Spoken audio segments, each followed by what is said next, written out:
Hello, welcome back.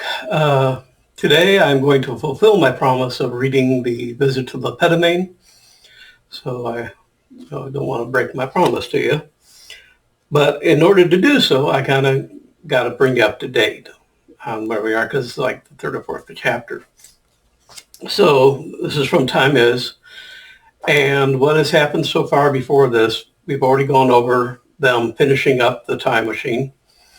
There was a 5-minute test for the machine to just see if it worked.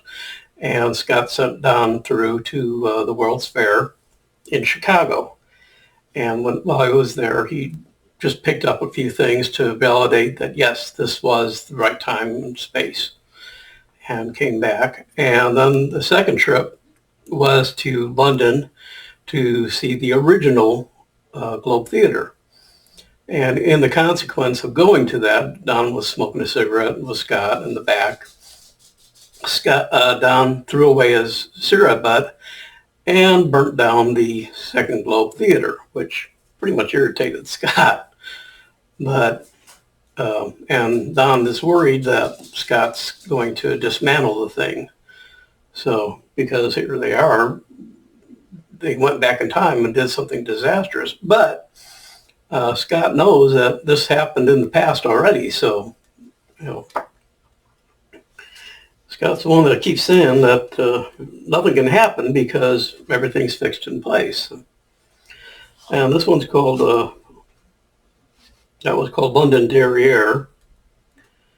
This one is Sojourn the Second. I knocked on the door before going in as I wasn't sure how he was feeling. Don, please come in. No reason to knock. I'm very glad you're early today. He was grinning from ear to ear and it worried me. I handed him his brunch and sat down at my desk and waited. Don, you were worried about what happened yesterday, and I myself was perturbed, he said between bites. As you said, it was not exactly your fault. We may have been partially responsible, but the fact that it had already happened proves that we both had gone back already and were so simply fulfilling a pre-completed destiny, or at the most added to it. In either case, if you'll pardon the expression, no harm was done. He looked a lot calmer today, so I kept my mouth shut and let him go on. Today we embark on another great adventure. He waved his hand with the coffee cup up in the air, spilling some coffee on his sleeve. Another chance at another place and time, one which, if memory recalls correctly, will be of particular interest to you. Does the name Petomane mean anything to you? I found his smile worrying me. Not really. I seem to remember a Mel Brooks character named that from Blazing Saddles, but that was all I could recall. Excellent. Then this will be quite the surprise for you. His smile broadened into one that reminded me of the Joker's. Scott had pulled some practical jokes on me in the past when the humor was on him, but that hadn't happened in a while. What in hell was he getting me into now? I started to look up this Petomane on his computer when Scott yanked the cord from the wall. Now don't go spoiling the surprise, he admonished me as he handed out a suit of French clothes. These looked almost normal, outdated, but just a dark suit. I put them on and grabbed a cape. I heard a long sigh from behind me. Please take the cape off. That's from a different period, he said with his head in his hand. I placed the cape on the hook and wandered around as he put the final calculations into the machine. I decided to broach something that I had been thinking about since last night. Scott, now that construction of this thing is finished, shouldn't I be going? I asked a question that had to be asked, but kind of hoped he had other things for us to work on. He turned around and looked at me with a hurt expression. Don, I am hurt that you should ask. I assumed you not only enjoyed the work you were employed to do, but you were happy here. I am happy here and enjoy working with you, but I wasn't sure if you needed me anymore. If you didn't need me anymore, I could just come by and hang out. In the years I had worked for him, he had paid me enough that I could rest comfortably for quite a while. He stood there with his chin resting on his chest, looking down at his feet. When we looked up, I was shocked to see the sadness in his eyes. Don, I have paid you well because you do what I need efficiently and quickly. You are intelligent and have made me change my ideas several times. Not an easy task. I rely on you and trust you. Never in all the time of our association have I doubted your honesty and integrity. I never thought of you as an employee, but have considered you a friend. I had hoped you had come to think of me as one as well. I felt my face burn red with embarrassment. I didn't have to think before replying. I guess I never really thought about it, but I've never thought of you as anything other than a friend. Yeah, the pay is great, but I never considered that as a reason to stay. I enjoy being here and enjoy the differences between ourselves. We make a good team. If you hadn't wanted me to work here, I still would have come around just to hang out with you for the fun of it. A smile radiated on his face. Thank you. That is the warmest thing I have ever had said to me. With that, that's why I have my tea here. Hold on.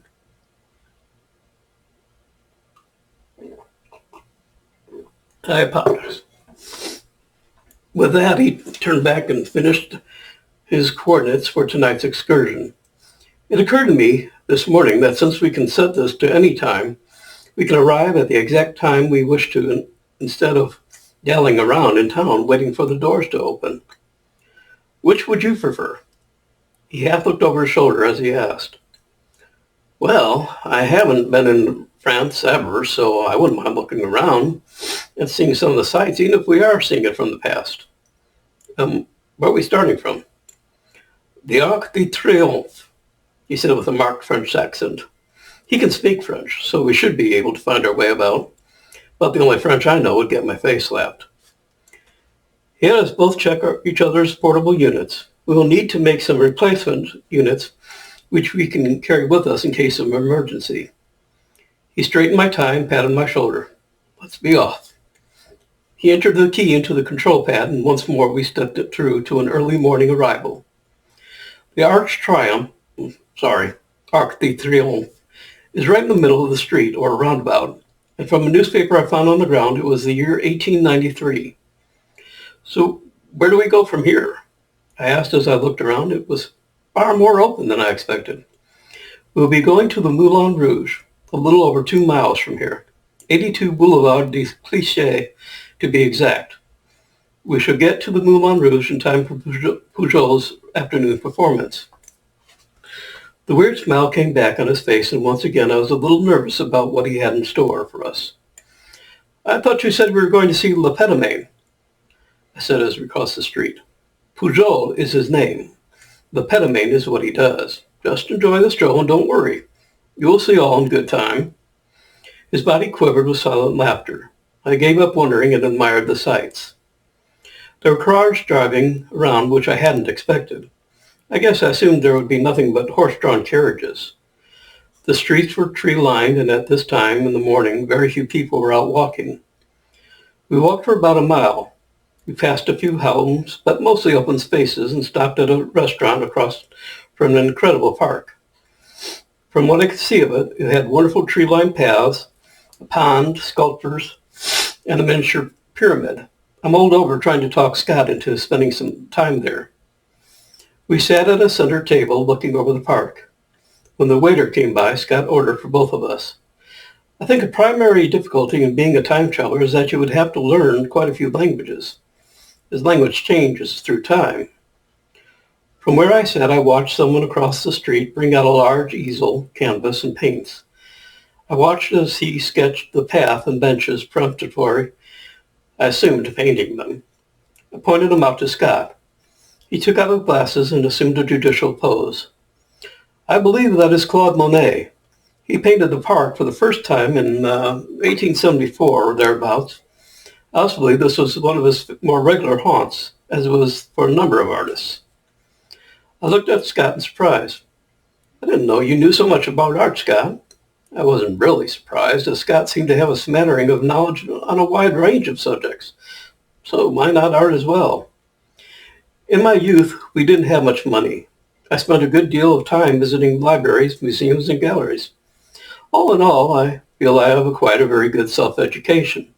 I agreed with him. Our lunch arrived.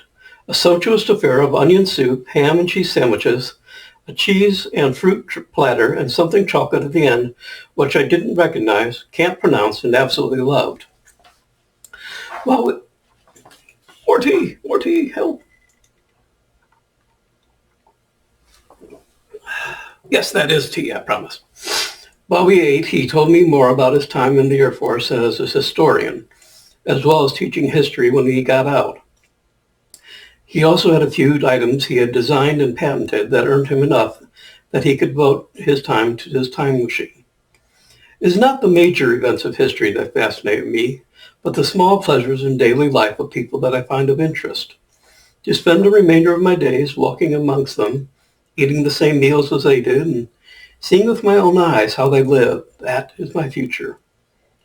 I must have looked wistful at the thought of traveling through time and just enjoying it because he focused on me and gave me one of his warmest smiles.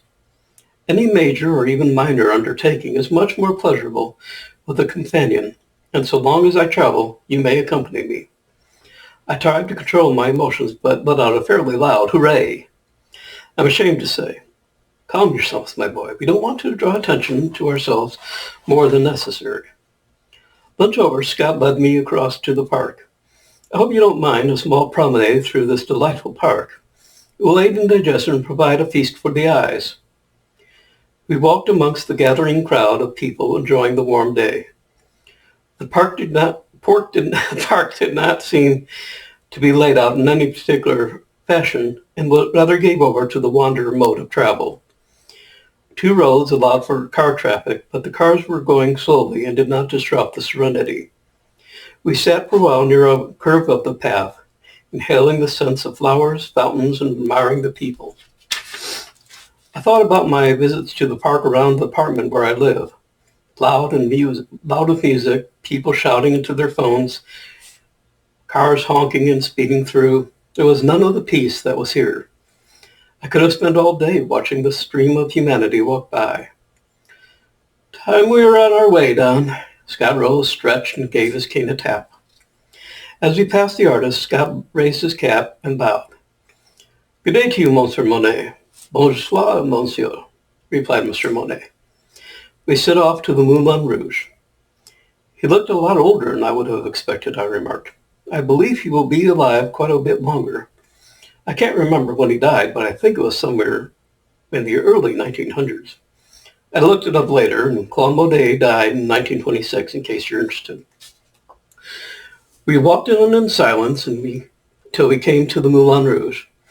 Scott pulled out a purse and handed over a Napoleon, a beautiful golden coin. They handed back his change and escorted us to a table.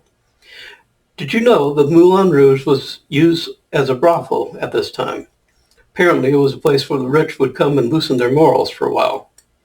The dancers were also prostitutes. I guess you could say they used the dancing as a sales gimmick, kind of showing off their wares.